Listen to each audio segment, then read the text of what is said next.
What's up, AfterBuzzers? We have a really exciting episode to break down of The Marvelous Mrs. Maisel, Season 2, Episode 4. We're going to the Catskills, baby! Stay tuned. You're tuned in to AfterBuzz TV, the ESPN of TV talk. Now, let the buzz flow. You're a lovely picture, beautiful No, girl. Bree and I did not wear our bathing suits today. This is such a good call in the song, Bree. Let me introduce myself since I already introduced my wonderful co-panelist, Bree Phipps. Hey, everybody. I'm Steph Sabra. We're breaking down Episode 4, the Catskills. We're going to the Catskills. We're missing a few of our panelists, mainly Jeff, but he's on important business. We're going to hold it down. Yeah. You know, this was all about beauty pageants and everything and having to date. So I feel like it was a very they're all women-driven episode, but this was a very women-driven episode, so it's okay. Us girls can handle it. Yeah, we're fine. Let me be clear. We're fine here.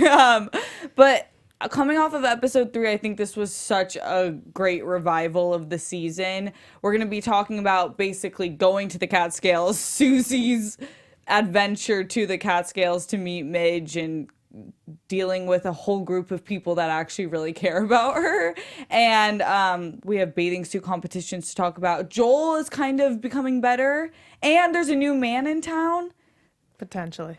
And we'll have our very special segment where we focus on a female comedian. Do we? Yeah, we have it all ready. Great. I'm gonna let it be a surprise for you. Yeah, Bree has everything handled, you guys. And then we'll get into some predictions for Episode 5 because I've held off. I have not seen past Episode 4. Yes. It's been very hard. I know our scheduling wise, we haven't been able to get through this as quickly as we really want to. But yeah, I've been good. But me too. This is why I'm glad we're on the panel together because we're the only ones that are like disciplined about this. Because I would give spoilers 100%. Yeah, I don't even want to like try to not give spoilers.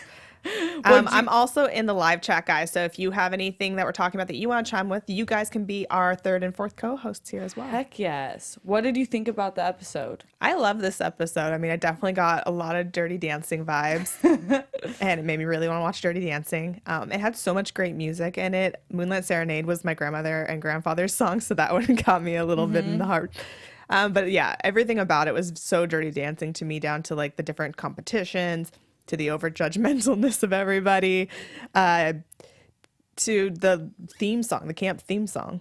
Yeah, I completely agree. It was weird because it was a completely different episode than I think I've ever seen in terms of just new place, new rules that they're playing by. Susie's kind of out of the picture. They're not by any comedy clubs. Yeah, Jenny in our chat also points the great thing that it gives a good dynamic to have them all somewhere else because we've only really seen them in Paris and New York. Mm-hmm. And Paris was so short-lived too. So and Susie was still in New York. So this is really to give all of our characters and put them in a different place that we've never seen them be before. That's a great point because it kind of made me think about Midge and the family in a different way. I'm like, you guys are really rich.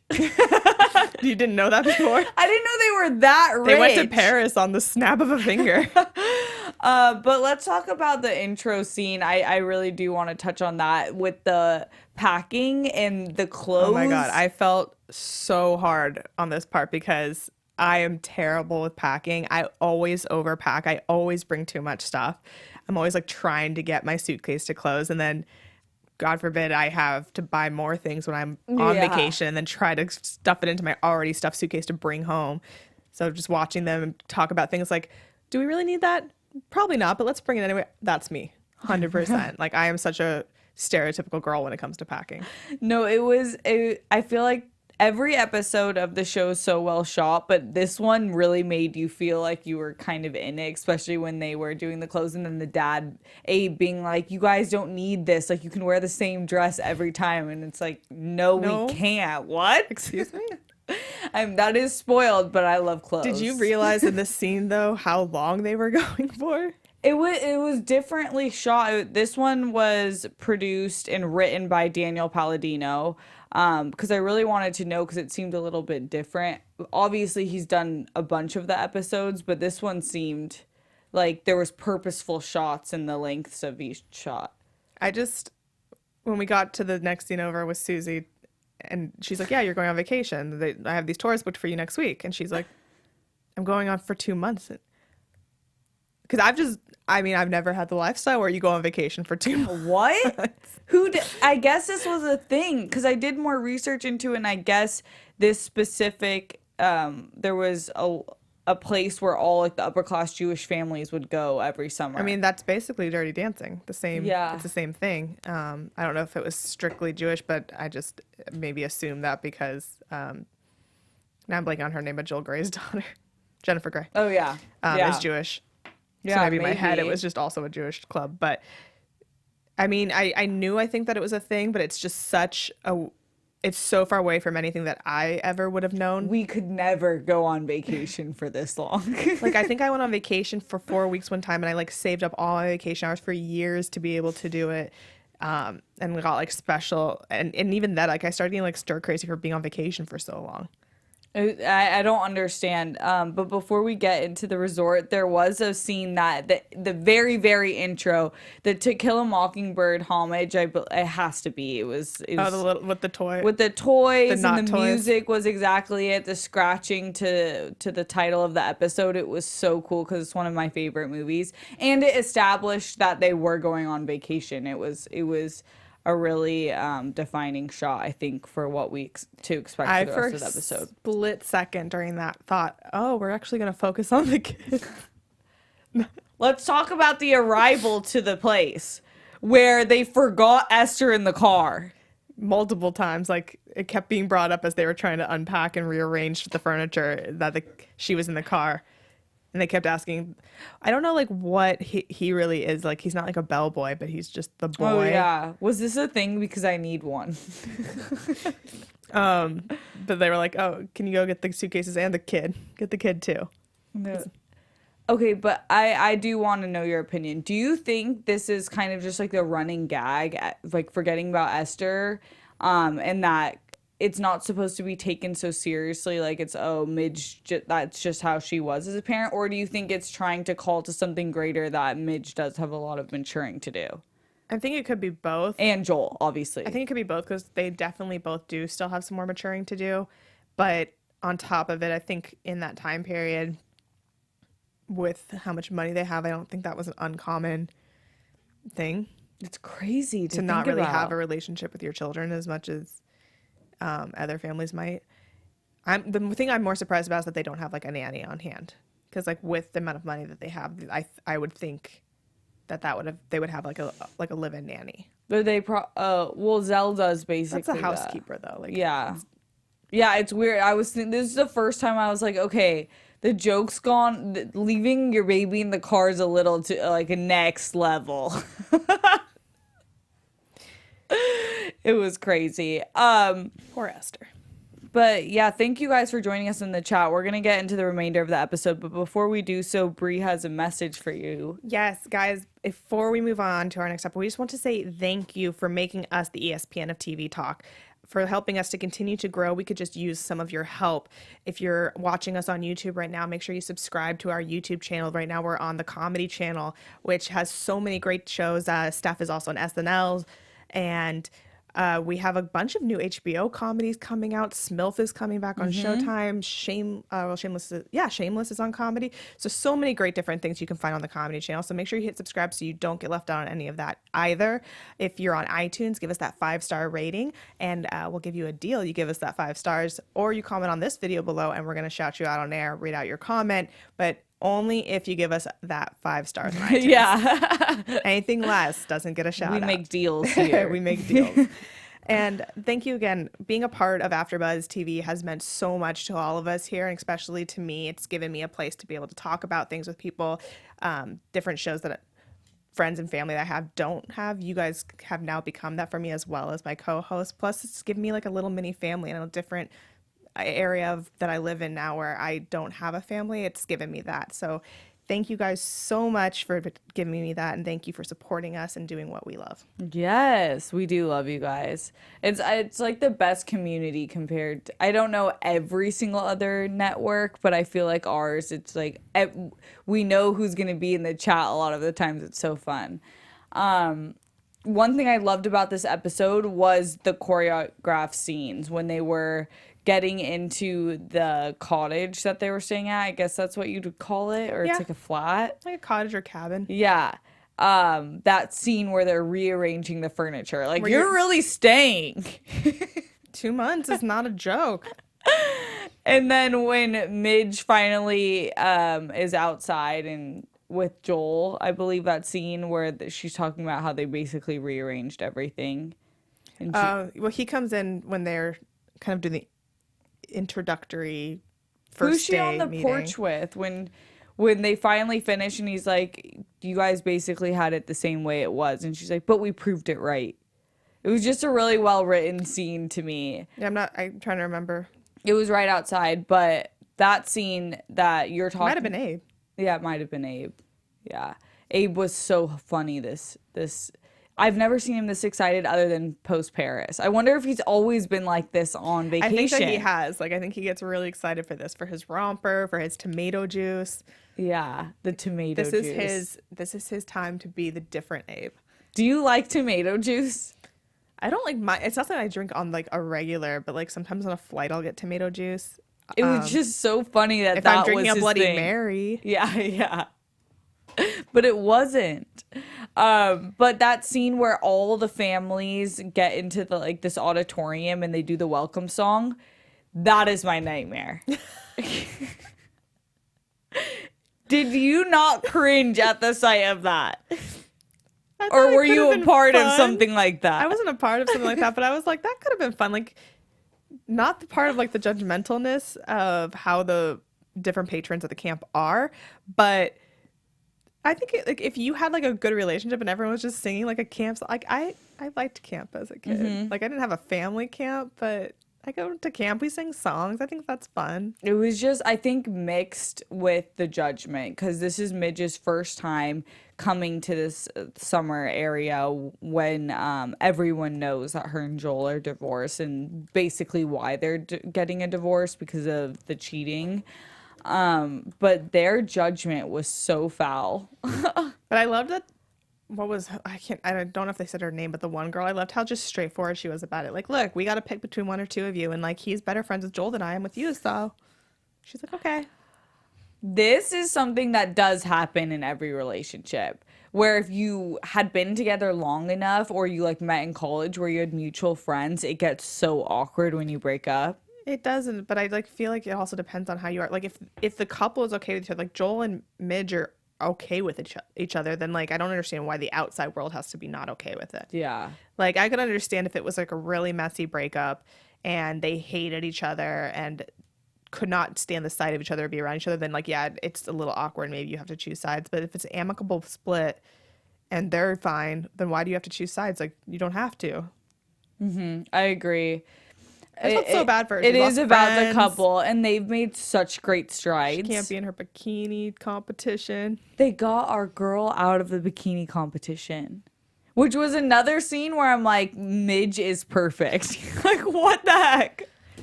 Well, and then that's what's, and like Kenda H in our chat says that they felt kind of back in love with Joel for the first time this episode. And like, yeah, his speech, just standing up for her and being like, all of you are terrible. You don't have to be friends with us or don't be friends with us, but it's none of your business. And getting her out of that competition, you're gonna like terrible people. And Yeah. I was like, yes, Joel, speak. Yeah, so that's the only stand-up Joel should be doing ever.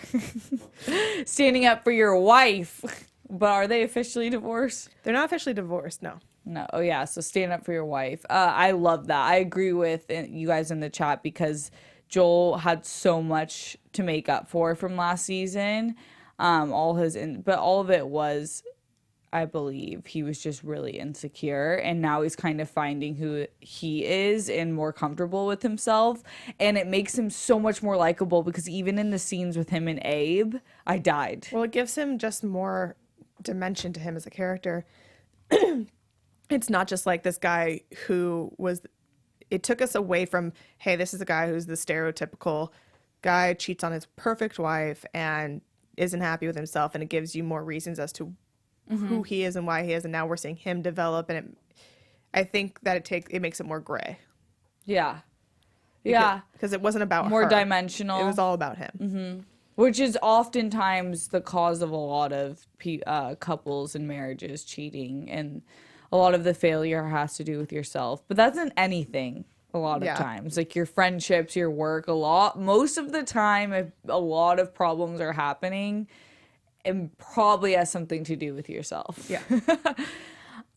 Speaking of men, though, there's a new man that Rose overheard, being the nosy Rose she is, in the salon. I just love this scene with all the women just gabbing about their sons and men, because I guess at this time, that's what most of them that they talked about. Well, I think it's still kind of true today. Like, you go, not like the salons I go to, because I just talked to my hairdresser, but like my mom and stuff, the salon she goes to, and her friends, I hear her friends talking. My mom's not this way, and she doesn't put pressure on me to have kids right now, but a lot of her friends do for their kids, and that's all they talk about, like, oh, I'm never going to be a grandmother.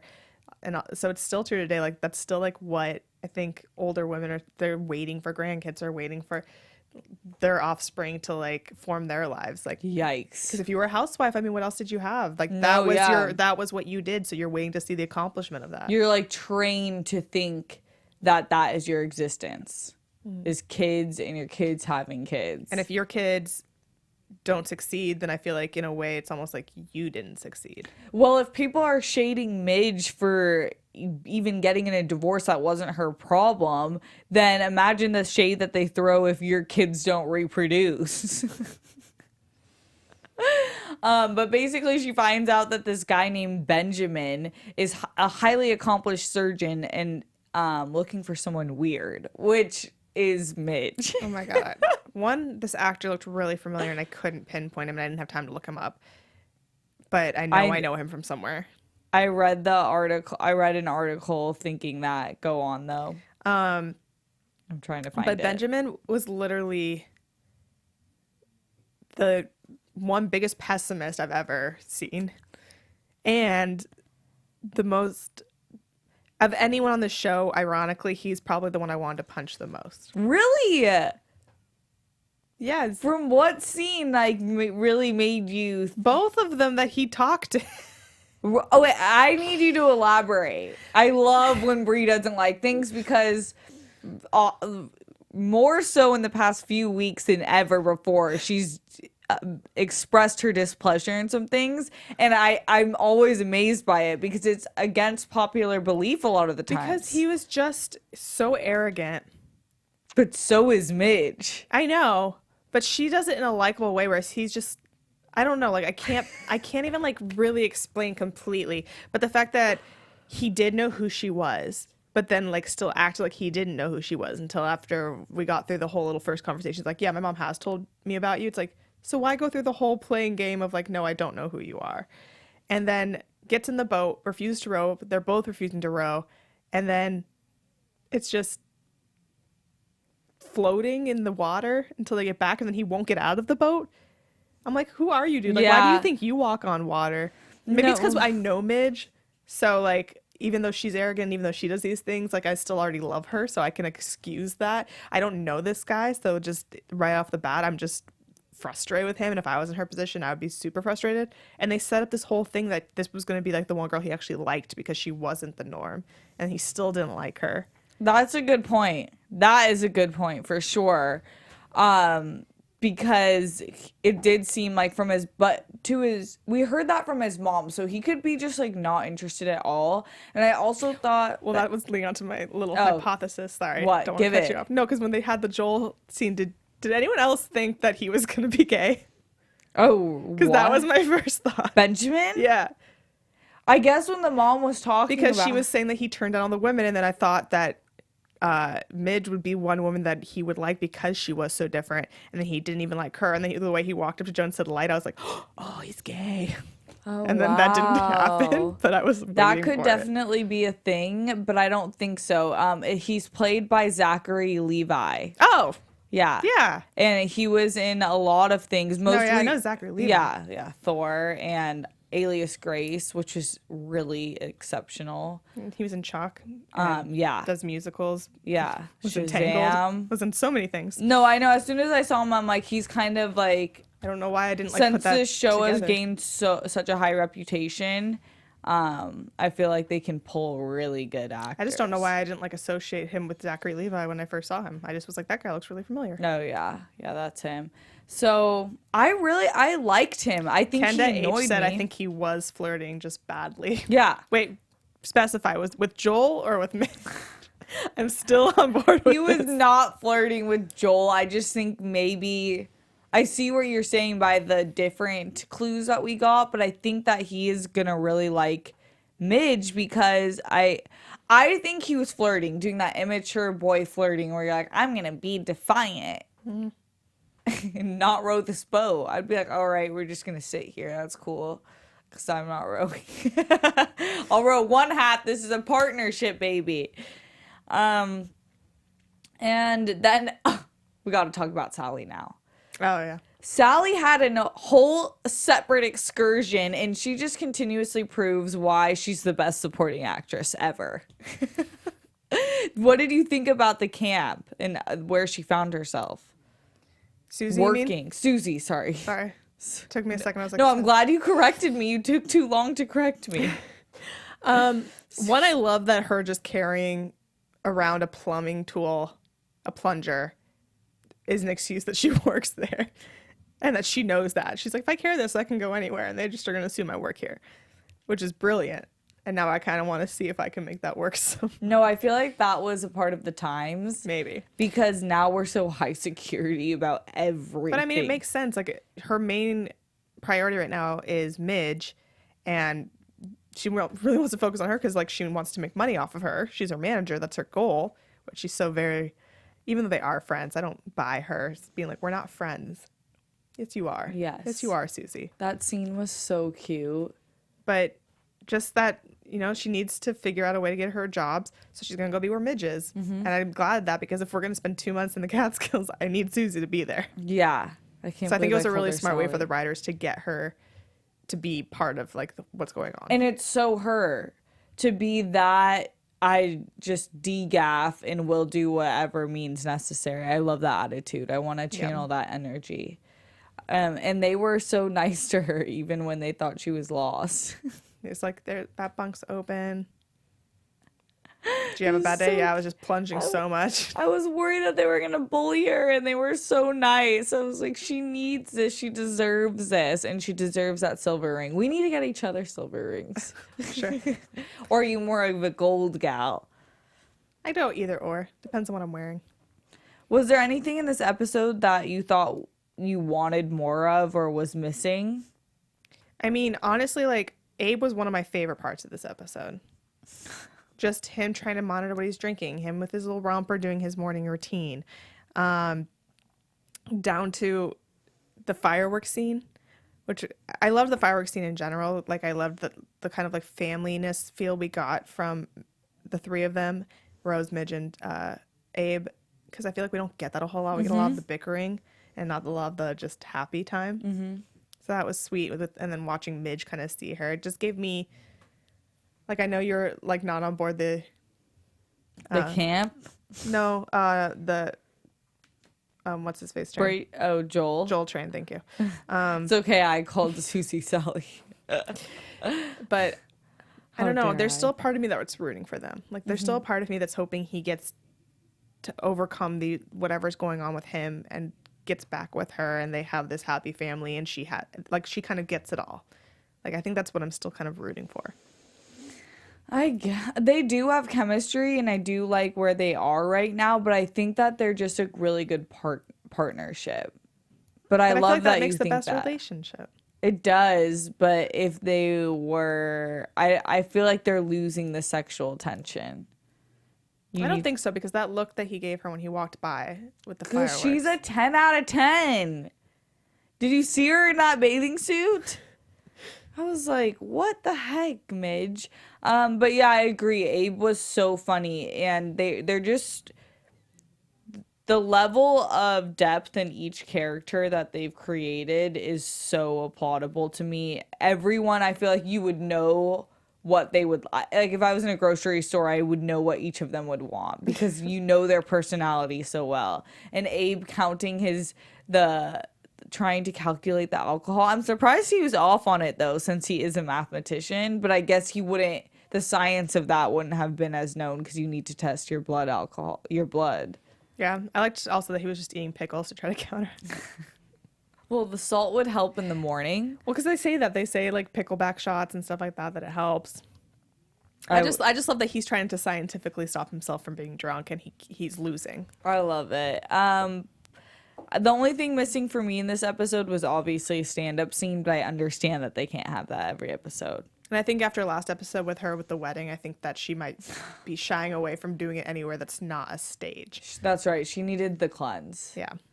Let's get into our special segment. I'm excited because I don't even know who we're covering today. Yes. Well, the special segment is where we feature a different female comedian, especially one that's done a lot, and one of the biggest female comedians that I could ever think of that's paved the way for so many people is Carol Burnett. So we have this isn't a stand-up, but it is a bit of a sketch kind of for her. Une chanson qui nous ressemble. Toi tu m'aimais, je t'aimais. Nous vivions tous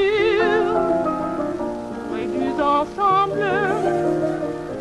Toi qui m'aimais, toi qui t'aimais. So lightheaded. I know. It does make you think that back during that time when people smoked and drank on stage so much, like how they did it. Yeah. Et la mer est battue sur le sable. Les pas des amants.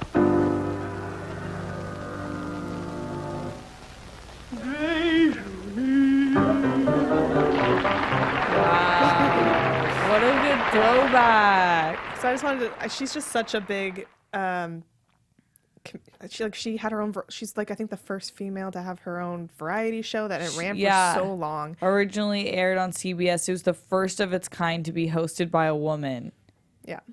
I mean, she's just, and she's still going. She just like the Cecil B. DeMille Award that they do every year for movies. Yeah. So they created one this year at the Golden Globes for acting, and they're calling it the Carol Burnett Award, and she won the first one this year. Yeah, she's a legend. I've totally forgot about that, but I remember tweeting about it because she's one of those ones you grow up and you're like, she's a queen. I mean, I grew up with her in Annie because she was she was the evil. Yes, the orphan manager. Miss Hannigan. Miss Hannigan, thank you. Miss Hannigan. And like whenever I think of Miss Hannigan, Carol Burnett is Miss Hannigan to me. Like she is. There's no one else that plays it the way she played it for me. And it's even funnier thinking about her being a comedian with that, because that's probably why it was so in an extreme level. Yeah, I mean, she was just drinking and flirting with all the men that she saw. Great call. Amazing. So yeah, she's a great comedian, great actress. I'm gonna have to look up. She does some everything: stuff. TV, movies, film. I used to film Broadway, all over the place. So great call. I do have a little bit of news and gossip. AfterBuzz TV News. If you guys don't know, I don't know how you wouldn't know this, but Rachel Brosnahan hosted SNL, which I cover here at AfterBuzz, and she has that Marvelous Mrs. Maisel factor where you just can't not love her. And there's a lot of great sketches with her. She had a wonderful monologue, and I was actually thinking that I wish she would have done kind of a stand-up version. But it ended up being a song, which was really great. So you guys should check out that episode right now. It's streaming on Hulu, but also on SNL's YouTube page, you can find most of the links to every sketch that they had. Also, at the Critics' Choice Award, which was last Sunday, I believe, Crazy Ex-Girlfriend, so that's my other show. Great show, too.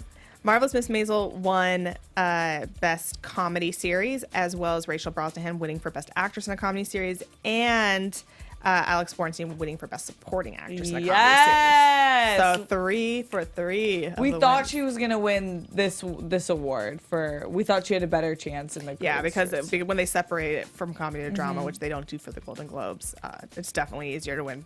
But That's great. she was still against some great other people. She was up against Betty Gilpin from Glow, Laurie Metcalf from The Conners, Rita Moreno from One Day at a Time, Zoe Perry from Young Sheldon, Annie Potts from Young Sheldon, and Miriam Shore from Younger. So she definitely had some good competition in there as well. Wow. Yeah. But all she three of them deserves it. Both of them and then the series took it home the wins.